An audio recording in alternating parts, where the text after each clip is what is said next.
This film was originally made with the hope that Japan would enforce harsher punishments for kidnappers, but ironically, it ended up increasing the kidnapping rate.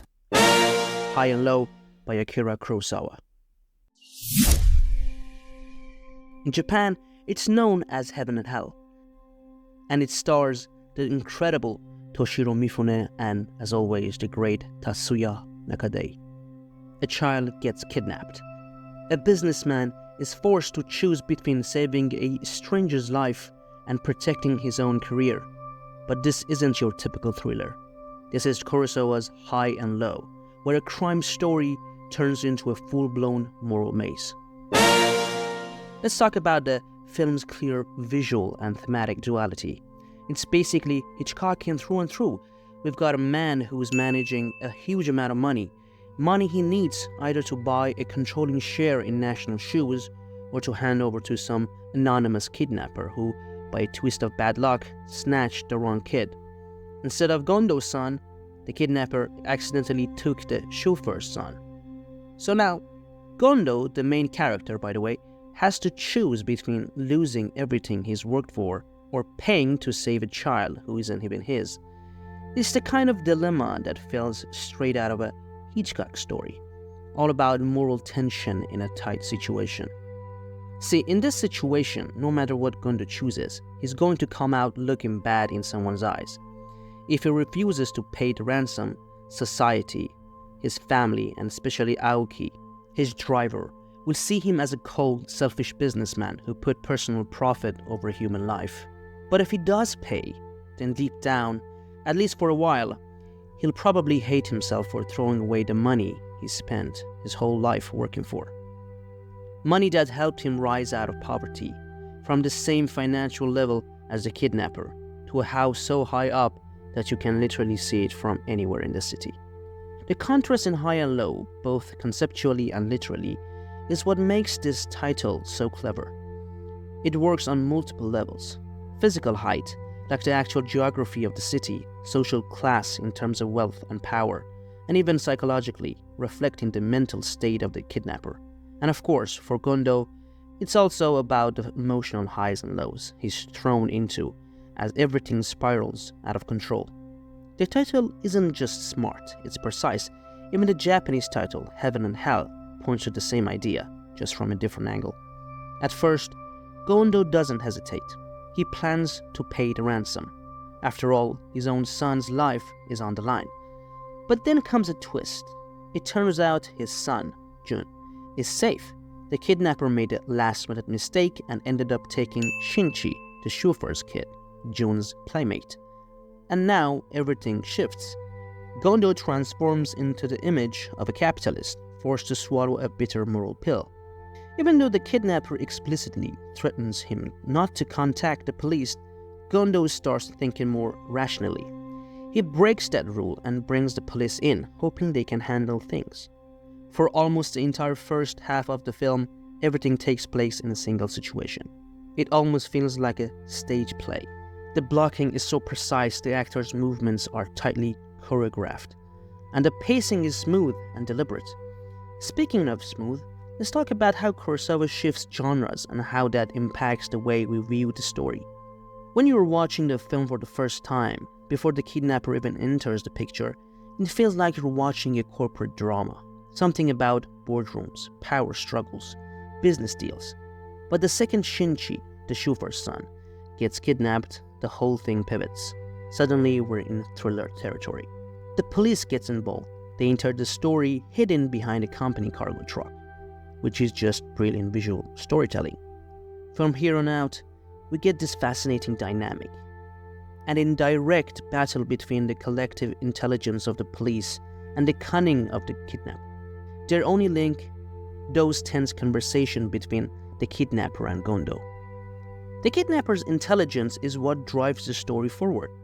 He's got this almost godlike presence, watching over Gondo's house with full awareness of everything going on inside. He controls the conversations, the timing, and every move Gondo's family and the detectives make. But this so-called god isn't some divine force. He's more like a forgotten myth, a castaway from the bottom layers of society, buried deep in the world of poverty and heroin addiction. Now, don't get it twisted. Just because he's poor doesn't mean he's out of control. He's not a desperate junkie. He's sharp. He uses addicts as pawns, manipulating them with precision. He's the god of the underclass, but a malevolent one. This mythological tone gives the film a kind of ancient undercurrent. The detectives become seekers of a hidden legend, chasing it down through the smallest clues. From the sound a coin makes in a payphone to the slight warmth left in a phone booth after a call. From ground-level investigations to full-blown police mobilization. All of it leads to the hunt for this mysterious kidnapper. In one especially chaotic scene in a loud bar where the kidnapper tries to buy heroin to inject into a group of addicts, part of a trap set by the police, we see the officers tracking him undercover. That's when they notice something unusual. In this world, heroin deals go down through a kind of dance between buyer and seller.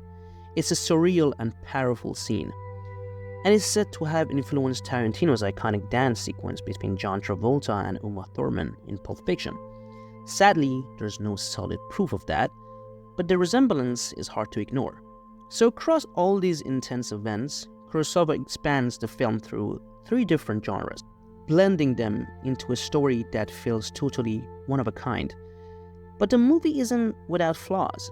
This genre shift, while bold and inventive, is also a double-edged sword. Why? Because at one point the film hands over the wheel. The story stops being Gondo's. Suddenly, he fades into the background, and it's the police who take over. The fate of his story belongs to someone else. The big question is, why the genre shift? Well, it's because Kurosawa isn't just focused on the personal drama. His main concern is the crime itself, the act, the system around it, and its impact on society.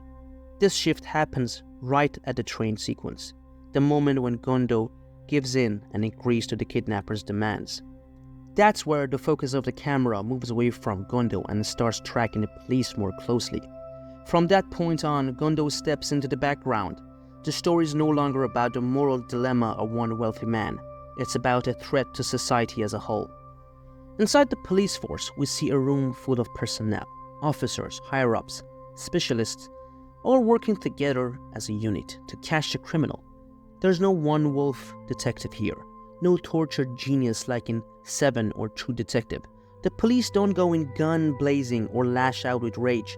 They just watch, observe, piece things together. Kurosawa shows them tracking the kidnapper with surgical precision, and he doesn't condemn this level of surveillance. He frames it as something necessary. If someone like this is corrupting society, then yes, society has to respond. It's not the same kind of surveillance we see in something like The Lives of Others, where the watchers are sinister. Here, it's about responsibility. Kurosawa's camera watches the watchers, and what it shows us isn't violence, it's patience, it's discipline, it's duty. And finally, we reach the end of the film, where Gondo, having stepped out from behind the shadows of the police, must now face the man who destroyed his life. In the confrontation scene between Gondo and the kidnapper, the first thing that grabs your attention is the reflection of both their faces on the glass that separates them. It's a surface that both divides and mirrors. This shot immediately reminded me of one of my favorite films, Paris, Texas, where in the final scene, Travis and Jane look at each other through a huge pane of glass, their reflections overlapping. But in Paris, Texas, that visual closeness is just a reminder of the distance between them, a gap shaped by time and memory that can never truly be closed. In High and Low, though, the glass between Gondo and the kidnapper carries a different meaning entirely. It's not love that separates them, it's class. Kurosawa uses the glass as a symbol of structural division. These two men come from completely different worlds, one from a house high above the city, the other from the lowest layers of society. But despite the gap, they still reflect each other. Their actions impact one another deeply. The glass never breaks, but their reflections pass through it. With this poetic image, Kurosawa makes a powerful point. Class barriers may seem solid, but they're never without consequence or connection. Society, like that glass, is both a wall and a mirror. If you enjoyed this kind of analysis, don't forget to subscribe, so we can look at more films from this angle together.